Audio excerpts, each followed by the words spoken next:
As we observe Labor Day tomorrow, a new survey finds more than half of Americans plan to keep working into retirement.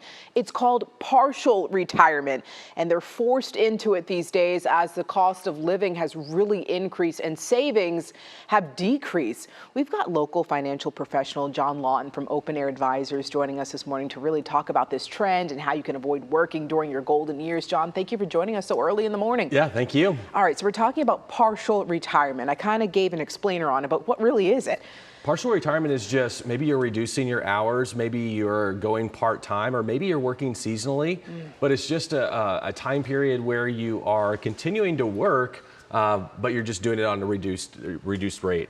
Are there any, I guess, benefits to this? Yeah, there's a lot of really great benefits for it.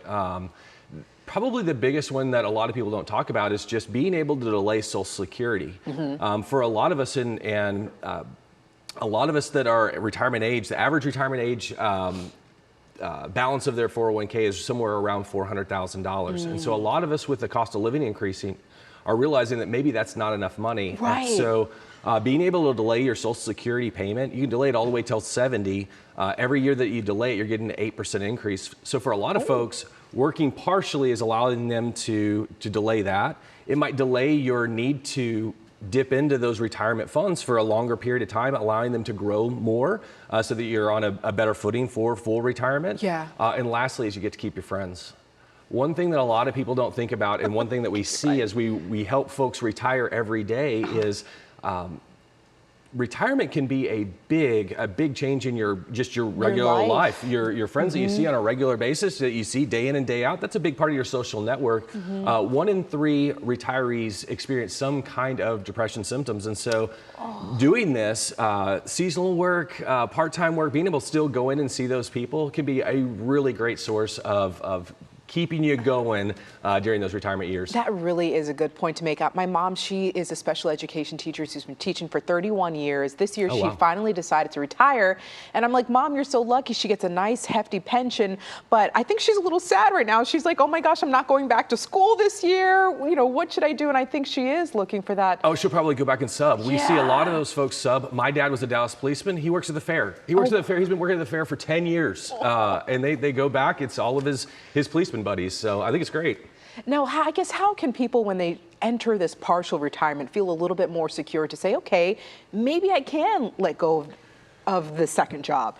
Yeah, and there's some things to think about. I think we got something on the board. So things to be thinking about are your Social Security earning limits. So if you're going to double dip, meaning take Social Security and partial retirement, just know there is an earning limit of $21,000. And that's only if you're earlier than full retirement age. So there's some rules that you need to be thinking about. Healthcare coverage. If you're before 65 and before Medicare age, is the company going to provide you health care, or are you going to be going on Medicare, or are you going to be self-funding that? Because that could be a really big cost.